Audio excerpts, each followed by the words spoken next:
বিসমিল্লাহির রহমানির রহিম। উপস্থিত আওয়ামী লীগ এবং আমাদের সহযোগী সংগঠনের নেতৃবৃন্দ, কর্মী ভাইয়েরা, আসসালামু আলাইকুম এবং সবাইকে আন্তরিক শুভেচ্ছা জানাই। আজকে ৭ই জুন ঐতিহাসিক ৬ দফা দিবস। এই ৬ দফা প্রণয়ন, ৬ দফা প্রস্তাব উত্থাপন, তার পিছনে যে ইতিহাস রয়েছে, যে আমাদের মহান নেতা জাতির পিতা বঙ্গবন্ধু শেখ মুজিবুর রহমান, যিনি বাঙালি জাতির রাজনৈতিক, অর্থনৈতিক, সাংস্কৃতিক মুক্তির জন্য সংগ্রাম করেছেন, বাঙালি জাতিকে স্বাধীনতার চেতনায় উদ্বুদ্ধ করেছেন এবং ধাপে ধাপে এই জাতিকে তিনি এগিয়ে নিয়ে গেছেন মুক্তির পথে। আমি জাতির পিতা বঙ্গবন্ধু শেখ মুজিবুর রহমানের প্রতি শ্রদ্ধা জানাচ্ছি। জাতীয় চার নেতা ৩০ লক্ষ শহীদের প্রতি শ্রদ্ধা জানাই। ভাষা আন্দোলন থেকে নিয়ে শুরু করে গণতান্ত্রিক অধিকার, ৬ দফা আন্দোলন এবং আমাদের মহান মুক্তিযুদ্ধে যারা জীবন দিয়েছেন, আমি তাদেরকে স্মরণ করি। সীতাকুণ্ডে যারা দুর্ঘটনায় মৃত্যুবরণ করছে, আমি তাদের আত্মার মাগফিরাত কামনা করি এবং তার পরিবারদের প্রতি আমার সহানুভূতি জানাই। আমরা বাঙালি জাতি প্রায় ২০০ বছর ব্রিটিশদের গোলামি করতে হয়েছে।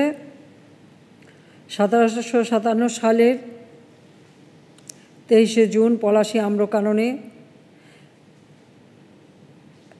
নবাব সিরাজউদ্দৌলারই একজন ঘনিষ্ঠ মীর জাফর, তারই বেইমানির ফলে সেই যুদ্ধে ব্রিটিশ বেনিয়াদের কাছে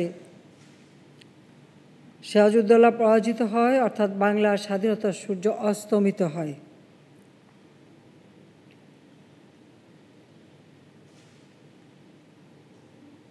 বাংলাদেশ শুধু না, এই ভারতবর্ষ, এখানে দেখা যাচ্ছে ব্রিটিশ বিরোধী আন্দোলন এই বঙ্গভূমিতেই সবথেকে বেশি এই আন্দোলন হয়েছিল। সব সময় কেউই এই অঞ্চলের কেউ কখনো পরাধীনতা মেনে নেয়নি। কাজে বাঙালির মাঝে সবসময় একটা স্বাধীনতার চেতনা জাগ্রত ছিল এবং জাতির পিতা বঙ্গবন্ধু শেখ মুজিব এই মাটিতেই জন্ম।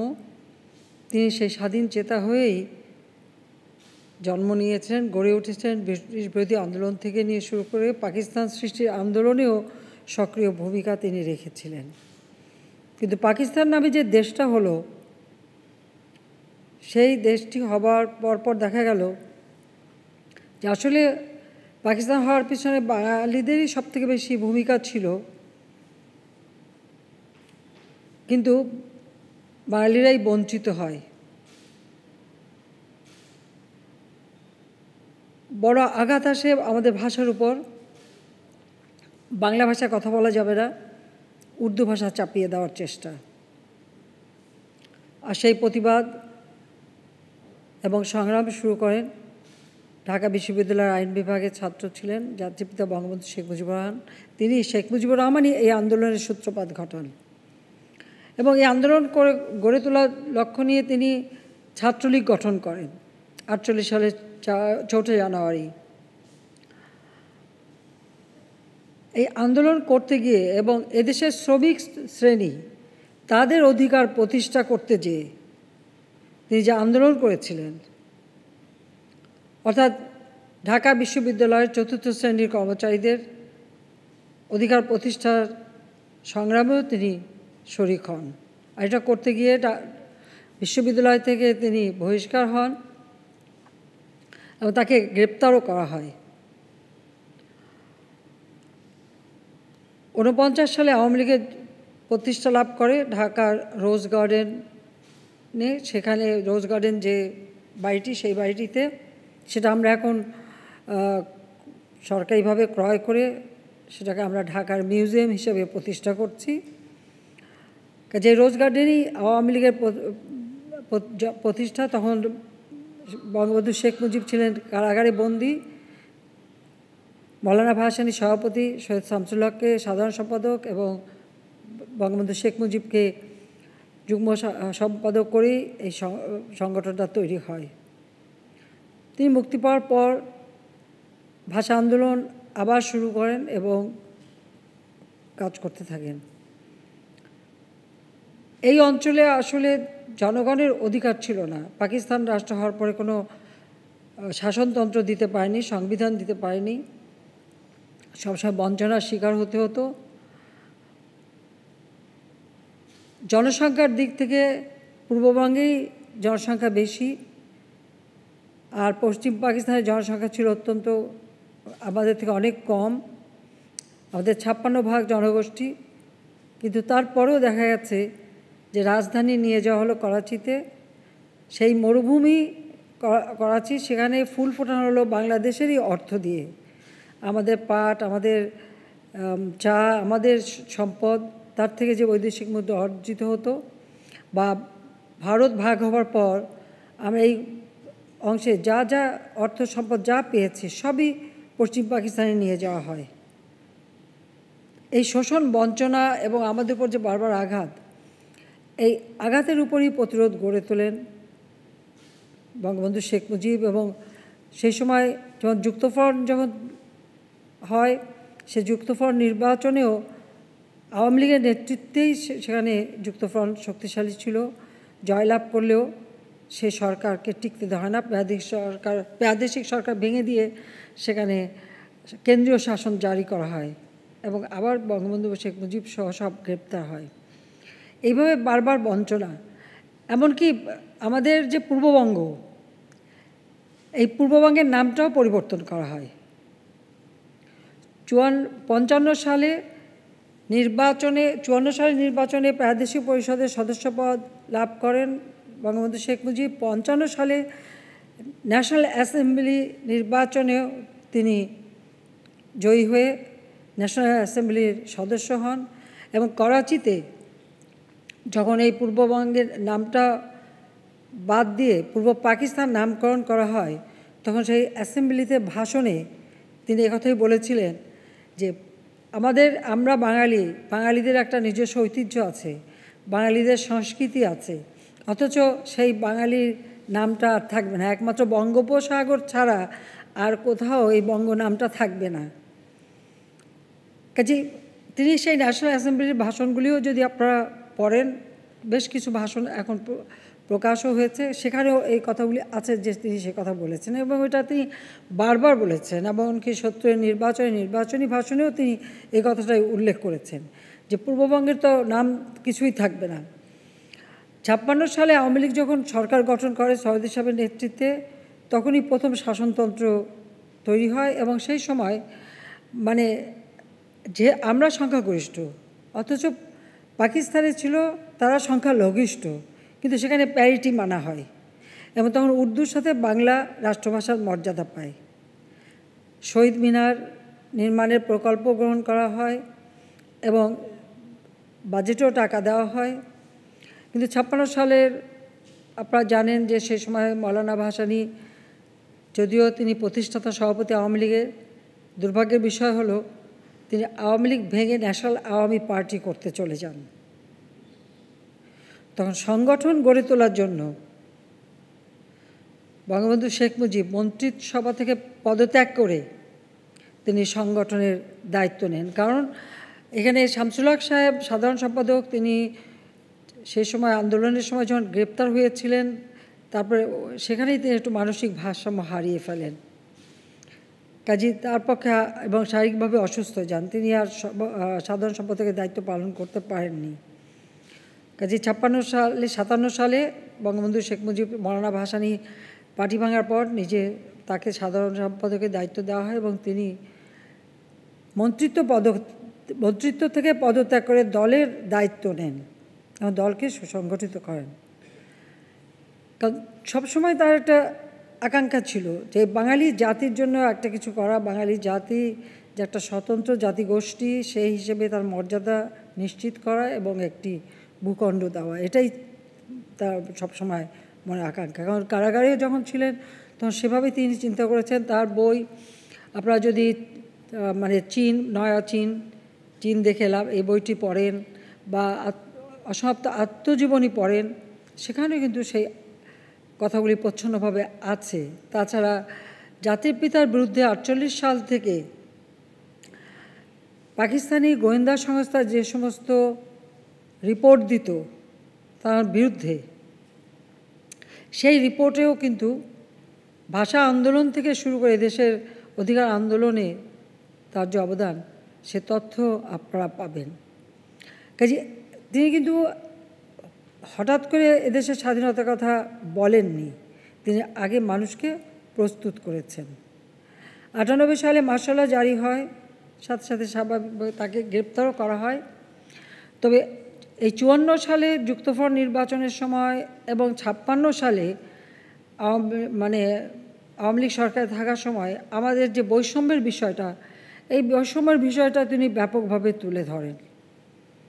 সে সময় পাকিস্তানে এবং আমাদের এই ভূখণ্ডের অবস্থাটা কী ছিল, যেমন সরকারে উচ্চ পদে কোনো বাঙালি কখনো স্থান পায়নি, অথচ শিক্ষায় দীক্ষায় সব দিক থেকে বাঙালিরাই ছিল সব থেকে বেশি চৌকস। কিন্তু দেখা গেল যে এই সরকারে একটা সেক্রেটারির পদেও কোনো বাঙালি প্রমোশন পেত না, কোনো বাঙালি ছিল না। 19 জন সেক্রেটারি ছিল কেন্দ্রীয় সরকারে, সেখানে একজন বাঙালিরও ঠাঁই হয়নি। জয়েন্ট সেক্রেটারি পদ ছিল 38টা, তার মধ্যে মাত্র 3 জন বাঙালি জায়গা পেয়েছিল, বাকি সব পশ্চিমা। ডেপুটি সেক্রেটারি ছিল 123 জন, তার মধ্যে মাত্র 10 জন ছিল বাঙালি।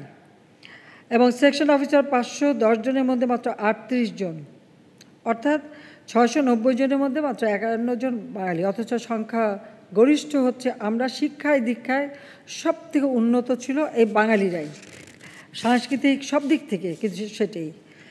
আর সামরিক ক্ষেত্রে অবস্থাটা আরও খারাপ ছিল, কারণ তাদের দৃষ্টিতে বাঙালির মানে উচ্চতায় খাটো,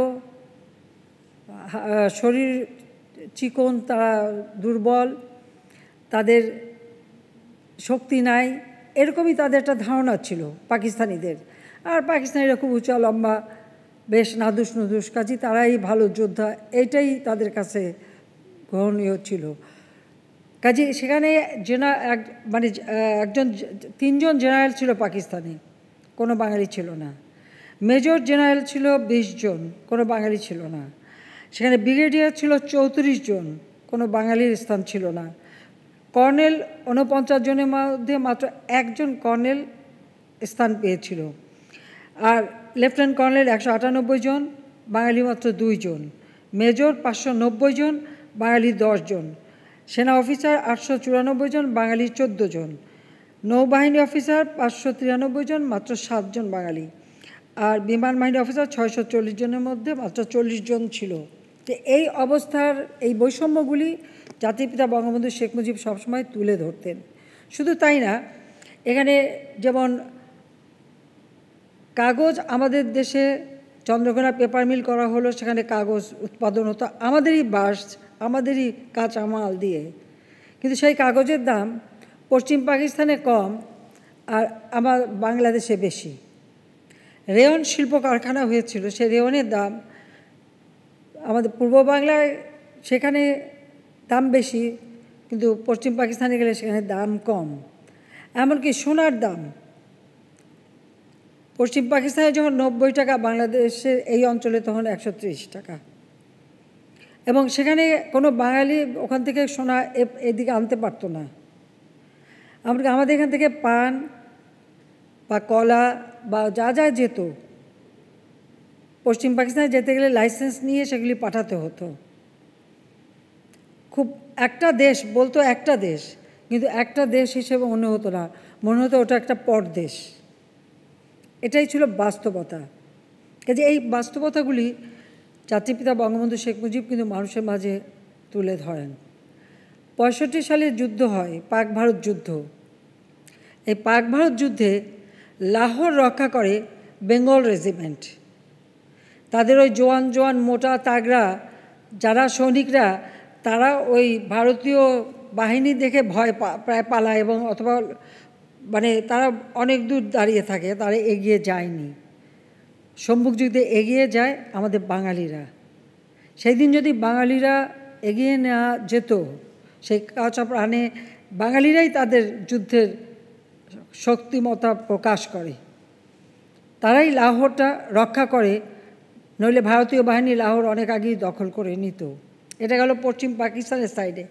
আর আমাদের এই ভূখণ্ড, এটা বোধহয় মনে হতো, আমরা তখন কলেজে পড়ি, আমরা সাথে সাথে মানে আমরা কেবল স্কুল থেকে কলেজে ঢুকেছি ওই সময়, এই যুদ্ধ 65 সালে।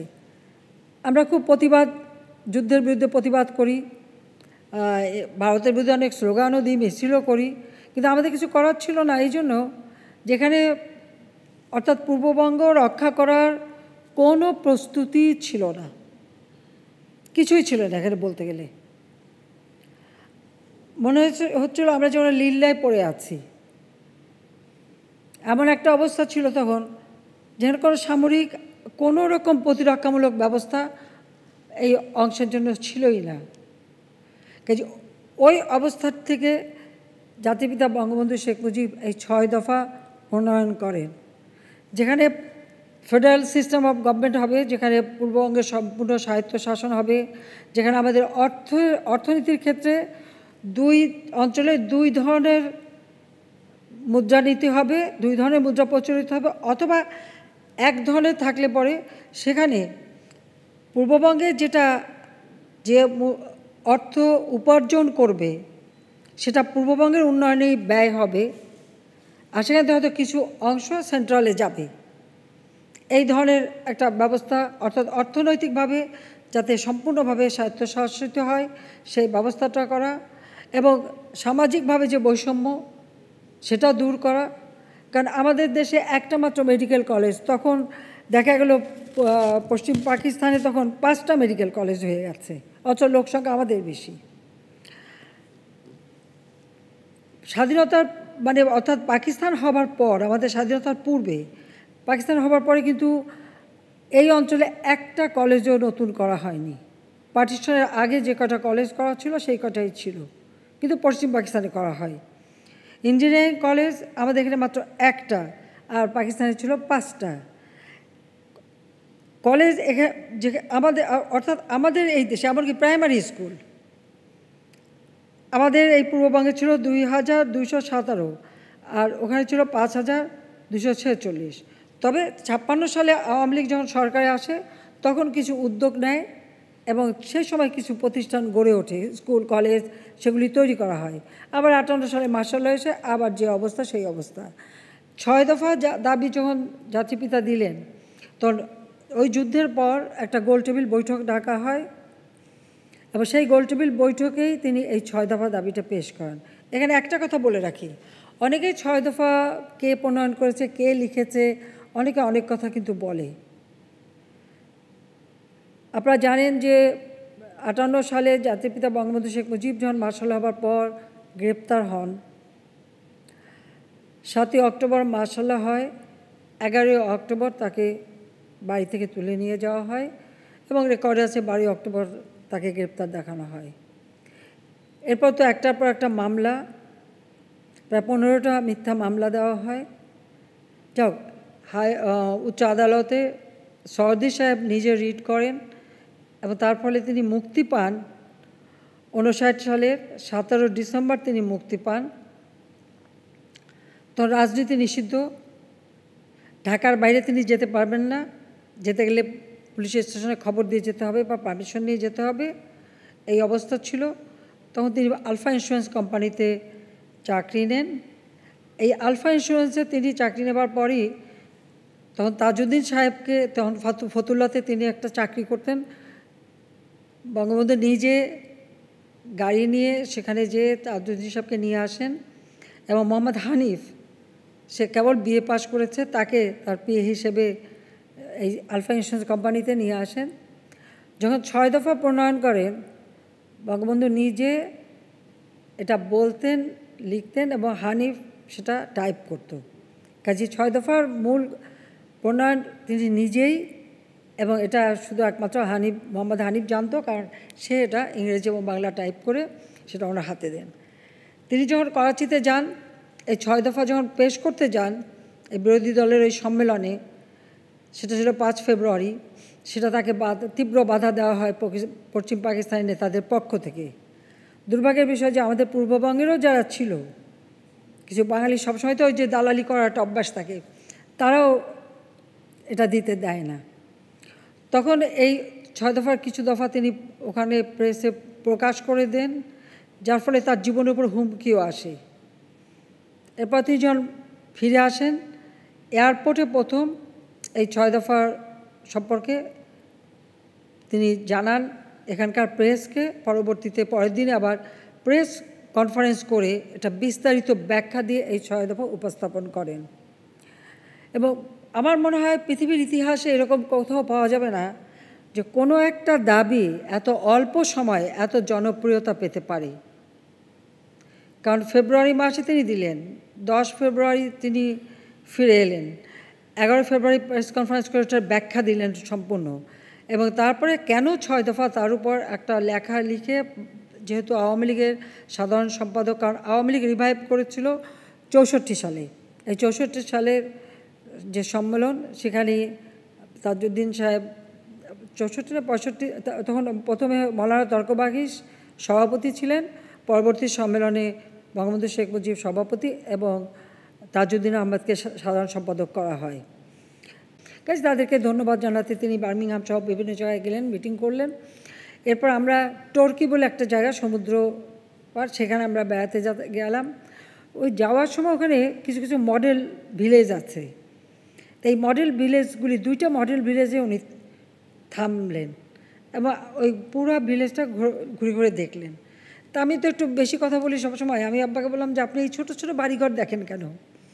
তা আমাকে শুধু বললো, জানিস না, আমি দেখছি ওরা এই ভিলেজটাকে কীভাবে সাজিয়েছে। আমরা যখন দেশ স্বাধীন করব না, আমাদের প্রত্যেকটা গ্রামকে আমরা এইভাবে সুন্দর করে সাজাবো। এটা কিন্তু মানে অক্টোবরের শেষের দিকে বা নভেম্বরের 1-2 তারিখের দিকে হবে। মানে যে আমাদের দেশটাকে আমি এইভাবে সাজাবো। ওখানে শহরটা ছিল এমনভাবে করা যে একদিকে বসতি থেকে শুরু সব কিছু, মাঝখানে হাইওয়ে, পাশে রেল লাইন, আর আরেক পাশে শুধু ফসলের ক্ষেত। যে আমাদের প্রত্যেকটা গ্রাম আমরা এইভাবে সুন্দর করে সাজাবো। আমি তো স্বাধীন হব, তখন আমরা করব। আমরা ঢাকায় ফিরে আসলাম। ফিরে আসার পরে তো ইলেকশন হলো। সেই ইলেকশনে গোটা পাকিস্তানে আমরা সংখ্যাগরিষ্ঠতা পেলাম, এটা 6 দফার ভিত্তিতেই।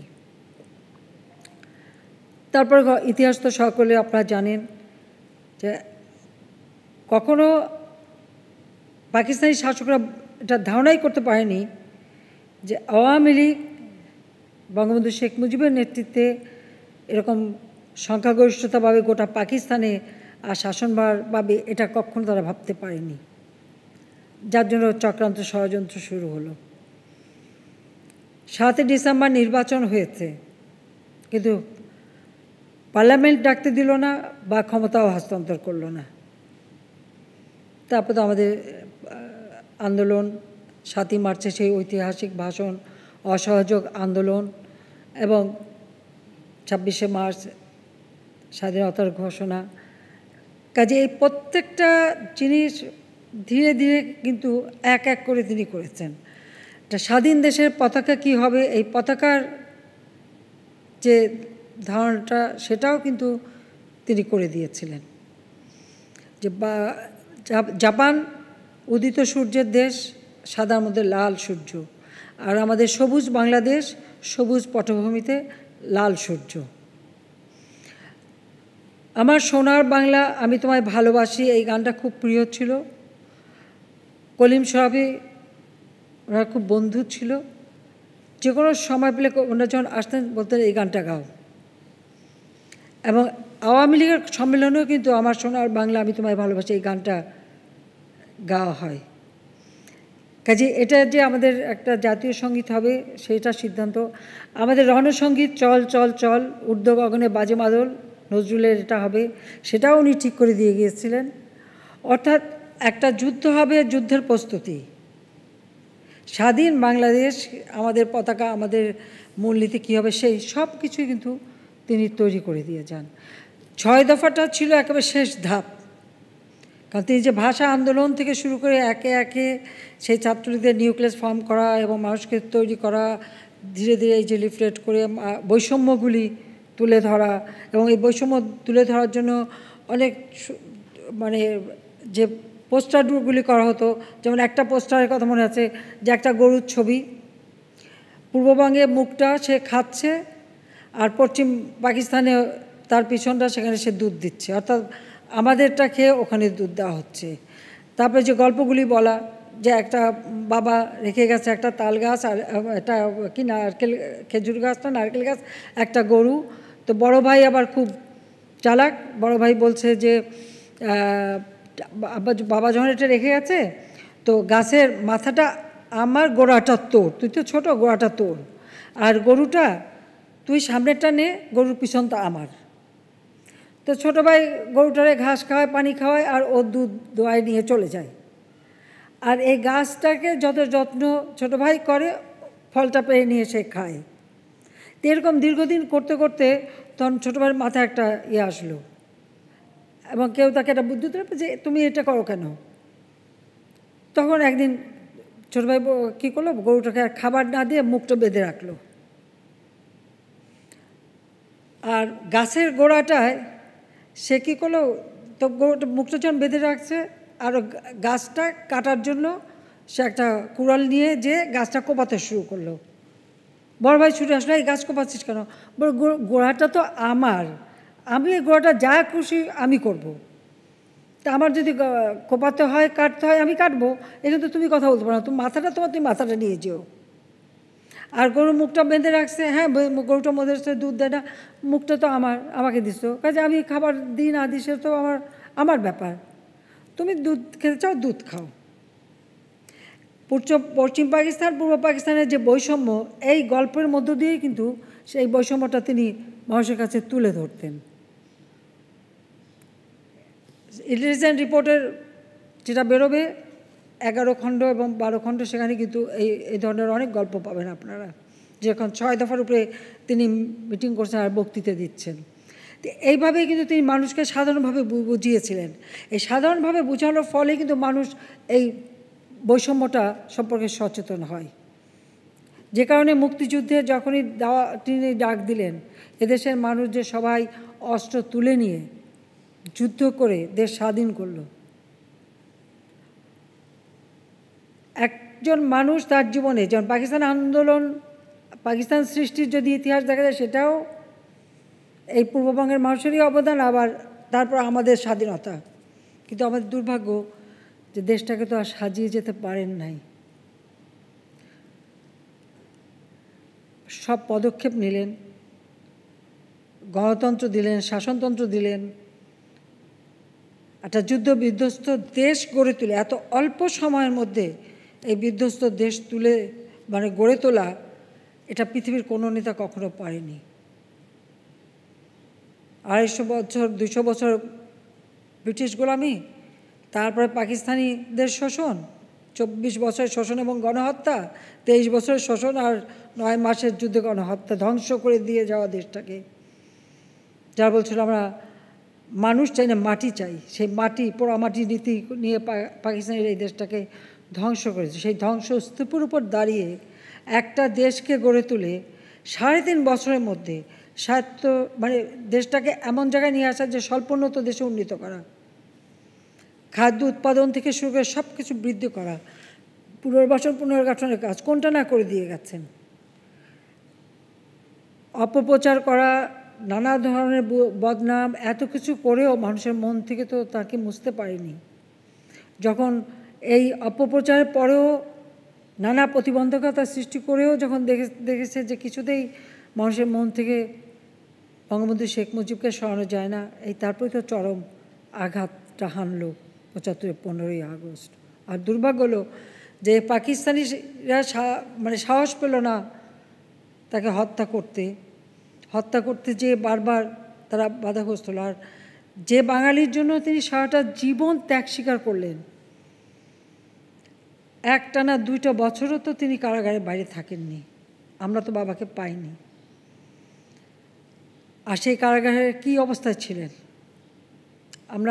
আমরা সামনে যেটা দেওয়ানি ওটা দেখি, কিন্তু যে সেলের ভিতরে রাখা হতো সেই সেলটা কিন্তু সবাই দেখেনি। পাগলদের পাশে রাখা হতো, সারাটা দিন যেন রাত কখনো যেন তিনি এতটুকুই নিতে পারে না। আর ৭১ সালে অ্যারেস্ট করার পর পশ্চিম পাকিস্তানের জেলখানা যে কীভাবে রেখেছে সে সম্পর্কে আমরা কিচ্ছু জানি না, জিজ্ঞেস করেও জানতে পারিনি। রেহানা মাঝে মাঝে জিজ্ঞেস করতো, বলতো এটা শুনবি না, শুনলে সহ্য করতে পারবি না। শুধু এইটুকুই আমরা শুনেছি যে শুনলে সহ্য করতে পারবি না, তার মানে কি কষ্টটা দিয়েছে। কিন্তু বঙ্গবন্ধু মুজিবের যে দৃঢ় বিশ্বাস, আত্মবিশ্বাস,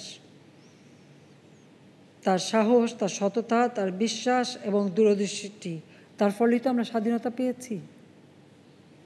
এবং এই ৬ দফাটাই ছিল মানুষকে স্বাধীনতার চেতনায় সম্পূর্ণ প্রস্তুত করা, মুক্তিযুদ্ধে অংশগ্রহণে প্রস্তুত করার ম্যাগনা কার্টা ছিল এই ৬ দফা, যার মধ্যে দিয়ে মানুষ সেভাবে তৈরি হয়েছিল। এবং সেখান থেকেই ৬ দফা পার হয়ে তো ১ দফায় চলে এসে আমরা স্বাধীনতা অর্জন করেছি। এবং সেটাও কিন্তু আমাদের রক্ত দিয়েই, মনোমিয়ার রক্ত দিয়েই কিন্তু এই ৬ দফা রক্তের অক্ষরে লিখে দেওয়া।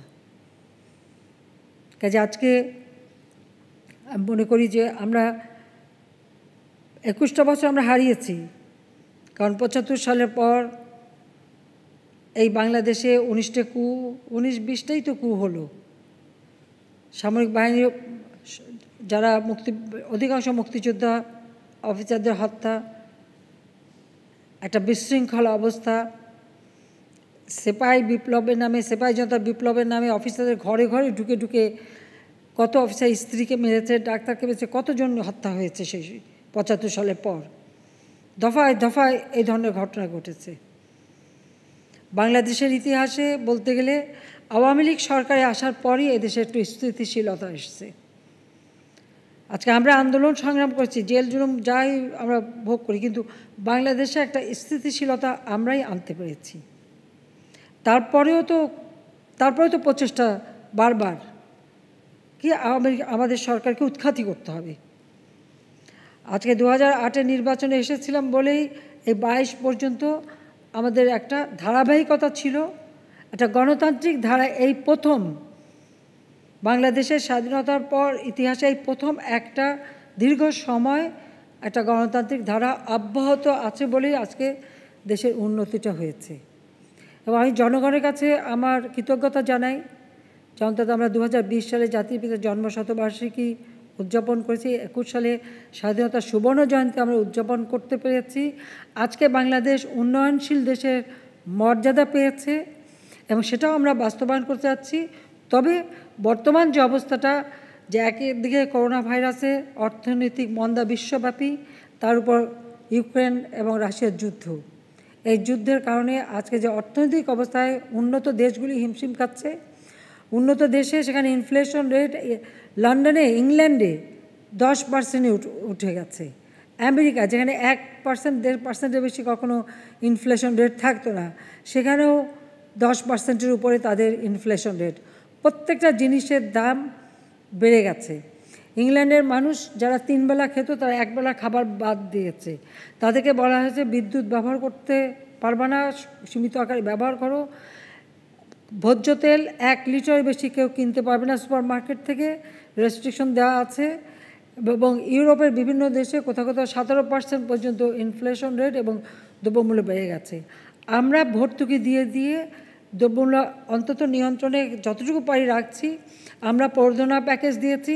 আমাদের যে রিজার্ভ প্রায় 48 বিলিয়নে আমরা তুলেছিলাম, আজকে সেই রিজার্ভের টাকা, সেই টাকা ভেঙে ভেঙে কিন্তু আমরা বিদ্যুতের জন্য, গ্যাসের জন্য, আমাদের কৃষির জন্য, আমরা স্বাস্থ্যের জন্য আমরা ভর্তুকি এবং সহযোগিতা দিয়ে যাচ্ছি। কারণ এভাবে কোনো দেশ কিন্তু করেনি। আমরা ভ্যাকসিন নিজের পয়সায় কিনে বিনা পয়সায় সবাইকে দিয়েছি। আমরা টেস্টিং নিজের পয়সায় কিনে সবাইকে বিনা পয়সায় দিচ্ছি।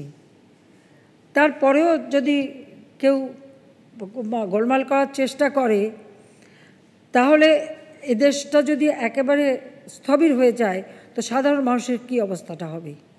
তবে একটা বলতে পারি যে আমাদের গ্রামের মানুষ তাদের এখনও অবস্থা অনেক ভালো আছে, সেটা যাতে ভালো থাকে সেদিকে আমরা বিশেষ দৃষ্টি দিচ্ছি। যে কারণে আমি আহ্বান করেছি যে 1 ইঞ্চি জমি যেন অনাবাদি না থাকে, কারণ বিশ্বব্যাপী যেখানে খাদ্যের অভাব, যেখানে খাদ্য মন্দা, সেখানে আমাদের নিজের মাটি আছে, আমাদের মানুষ আছে, আমাদের ফসল ফলাতে হবে, নিজের খাবারের ব্যবস্থাটা অন্তত আমরা নিজেরা করব। এটাই হলো বাস্তব। আজকে যখন উন্নত দেশগুলিতে আমরা পণ্য যেগুলি রপ্তানি করি, যেমন গার্মেন্টস সহ আমরা যা রপ্তানি করি, আমি দেখতে পাচ্ছি কয়েকদিন আগে কি গার্মেন্টসের শ্রমিকরা আন্দোলন করে ঠিক আছে, কিন্তু ব্যবস্থাটা করেছি প্রত্যেকটা শ্রমিক যে টাকা পায়, আমরা সরাসরি তাদের ফোনের মাধ্যমে এই শ্রমিকদের আমরা টাকা দিয়েছি এবং মালিকদের হাতে তো দেইনি, সরাসরি তাদেরকে দিয়ে দিয়েছি। আজকে এখন বেতন বাড়া এটা সেটা নাচে, আমরা আমেরিকায় পাঠাই, আমরা ইউরোপে পাঠাই, বিভিন্ন জায়গায় পাঠাই, প্রত্যেক জায়গায় জিনিসের দাম বেড়ে গেছে। সেখানে মানুষ যে দুরবস্থা আছে, কত মানুষ না খেয়ে দিন কাটাচ্ছে, সেই তুলনায় বাংলাদেশে এখনও আমরা অন্ততপক্ষে সবার খাদ্য, ঔষধ, ভ্যাকসিন সব কিছু আমরা অন্তত দিয়ে যেতে পারছি। কিন্তু সেখানে যদি কেউ কোনোরকম অশান্ত পরিবেশ সৃষ্টি করতে যায়, তাই আমি বলবো যে শেষে একুল ওকুল দকুল সব হারাতে হবে, এটাও যেন সবাই মনে রাখে। কাজে আমাদের সকলকে মিতব্যয়ী হতে হবে, কোনো রকম কোনো খাদ্য যেন নষ্ট না হয় সেদিকে দৃষ্টি দেবে। প্রত্যেকে যার যার নিজের সঞ্চয় করা, নিজের ব্যবস্থা করা নিজেকেও করতে হবে, কারণ সব তো আর সরকার করে দিতে পারবে না, কিন্তু নিজেদের করতে হবে। এটা আমাদের নেতা কর্মীদের আমি বলবো এবং সাধারণ জনগণকেও আমি বলবো যে প্রত্যেকেই, কারণ দিন যত যাচ্ছে দেশের এই যুদ্ধ কিন্তু এত তাড়াতাড়ি থামবে বলে, আর কেউ যদি এখন এই আন্দোলন করে এই কারখানা বন্ধ ওই কাজ বন্ধ করে, তো কারখানা বন্ধ হলে তো চাকরিও চলে যাবে, সেটা কিন্তু মাথায় রাখতে হবে। তখন আর বেতন বাড়া না, বেতনহীন হয়ে যেতে হবে। সেটা যদি না বুঝে আমাদের কিচ্ছু করার নেই। কারণ বেসরকারি খাতে আমরা কত দেবো, আমরা তো ভর্তুকি দিয়ে যাচ্ছি, সব ধরনের প্রণোদনা দিয়েছি, এর বেশি দেওয়া তো সম্ভব না, সেটা তো মাথায় রেখে চলতে হবে। তাও তো বাংলাদেশে তো করোনার সময় আমরা কিছু কারখানা বন্ধ হতে দেইনি, আমরা তো চালু রাখার সব রকম সুযোগ করে দিয়েছিলাম। আর এখন যেটা হচ্ছে সুবিধা আমাদের, আমরা আরও কাজ পাচ্ছি, রপ্তানি বাড়ছে আমাদের, সেদিকে আমাদের ক্যাপিটাল মেশিনারিজ আসছে, বিনিয়োগের সুযোগ আসছে, আমরা সেগুলি কাজে লাগাচ্ছি। তো সেটা মাথায় রেখে চলতে হবে সবাইকে। কারো কথায় কোনো রকম অশান্তির সৃষ্টি করলে দেশের ক্ষতি, নিজের ক্ষতি, এটাও সবাইকে মনে রাখতে হবে। আমার তো মনে হয় যে শ্রমিকদের এবং শ্রমিক নেতাদের এই কথাটা জানানো উচিত, যে যাদের কথাই না, নেতাদের তো কোনো অসুবিধা নাই, তারা যেখান থেকে উস্কানি পাচ্ছে সেখান থেকে ভালো অঙ্কের টাকা পাবে, কিন্তু শ্রমিকদের ভাগ্যে কি হবে? এদেরকে রাস্তা নামায় দিয়ে এদের ক্ষতি তো করা হবে, সেটাই তো মাথায় রাখতে হবে। যখন একেবারে বেতন বন্ধ হয়ে যাওয়ার কথা, সেই সময় সরকারের পক্ষ থেকে টাকা দিয়ে তাদের বেতন আমরা দিয়ে গেছি। আর আওয়ামী লীগ সরকার আসার পর 1600 টাকার থেকে গার্মেন্টস শ্রমিকদের বেতন আমরা কত দফা বাড়াইছি, সেটাও হিসাবে নিতে হবে। যারা 1600 টাকা পেত আজকে তারা 8000 থেকে 10,000, তাছাড়া ওভারটাইম অন্যান্য সুযোগ সুবিধা নিয়ে যথেষ্ট বেশি পাচ্ছে। হ্যাঁ, জিনিসের দাম কিছু বেড়েছে, এটা ঠিক, এবং এটা যে আরও কত বাড়বে তারও ঠিক নেই, কারণ এটা তো বাংলাদেশ বলে না, এটা তো সারা বিশ্বব্যাপী। বরং আমাদের দেশে তাও আমরা নিয়ন্ত্রণে রাখতে পেরেছি, আমাদের আপ্রাণ চেষ্টা হচ্ছে। আমরা সামনে বাজেট দিতে যাচ্ছি, সেখানেও আমরা চেষ্টা করে যাচ্ছি আমাদের উন্নয়ন এবং সব কিছুর জন্য সামঞ্জস্য থাকে, সেই চেষ্টা আমরা করে যাচ্ছি। যাই হোক, আমি আমার সময় দেওয়া হয়েছে, আমি ইচ্ছামতো বক্তৃতা কাহিনী শোনালাম সবাইকে, কারণ গল্পগুলি সবাই জানা দরকার। আর সবাই আমার মনে হয় একটু সচেতন থাকা দরকার, কারণ এরকম সীতাকুণ্ডে একটা ঘটনা ঘটলো, এটা অত্যন্ত দুঃখজনক। আমরা 25 তারিখে পদ্মা সেতু উদ্বোধন করতে যাচ্ছি। আমাদের সড়ক ও সেতু মন্ত্রীকে কংগ্রেচুলেশন জানাচ্ছি, অভিনন্দন জানাচ্ছি, যে সবাই যারা অক্লান্ত পরিশ্রম করে সেতুটি নির্মাণ করেছে তাদের সবাইকে ধন্যবাদ, দেশবাসীকে ধন্যবাদ যে তাদের সমর্থন পেয়েছিলাম বলেই নিজস্ব অর্থায়নে এই সেতু আমরা নির্মাণ করতে পেরেছি, যেটা বাংলাদেশের, আমি বলবো বাংলাদেশের ভাবমূর্তি সারা বিশ্বের কাছে অনেক উচ্চ আসনে চলে গেছে একটা সিদ্ধান্ত নেওয়ার ফলে। এভাবেই আমরা বিশ্বের দরবারে মাথা উঁচু করে চলব। জাতির পিতা আমাদের স্বাধীনতা দিয়ে গেছেন, এই স্বাধীনতার সুফল বাংলার মানুষের ঘরে ঘরে পৌঁছাক এবং বাংলাদেশ আরও এগিয়ে যাক। আমরা 41 সালের যে লক্ষ্য স্থির করেছি, 2100 সালের ডেল্টা প্ল্যান দিয়েছি, অর্থাৎ ভবিষ্যতে বাংলাদেশ কেমনভাবে চলবে আমি সে পরিকল্পনাটাও দিয়ে গেলাম, একটা কাঠামো দিয়ে গেলাম। তারই ভিত্তিতে পরিকল্পনা নেওয়া হবে, সময়োপযোগী, প্রয়োজনে সংশোধন করা হবে এবং সাথে আমরা এগিয়ে যাব। বাংলাদেশকে আর যেন কেউ পিছনে না টানতে না পারে, বাংলাদেশের জনগণকে সেইভাবেই সচেতন থাকার আহ্বান জানিয়ে আমি আমার বক্তব্য শেষ করছি। সবাইকে আন্তরিক ধন্যবাদ। সবাই সুস্থ থাকেন, ভালো থাকেন। একটাও মাস্ক পরে নাই, যেগুলি মাস্ক পরে সবকটা ফাইন করা হবে। যাক, সবাই ভালো থাকেন, সুস্থ থাকেন।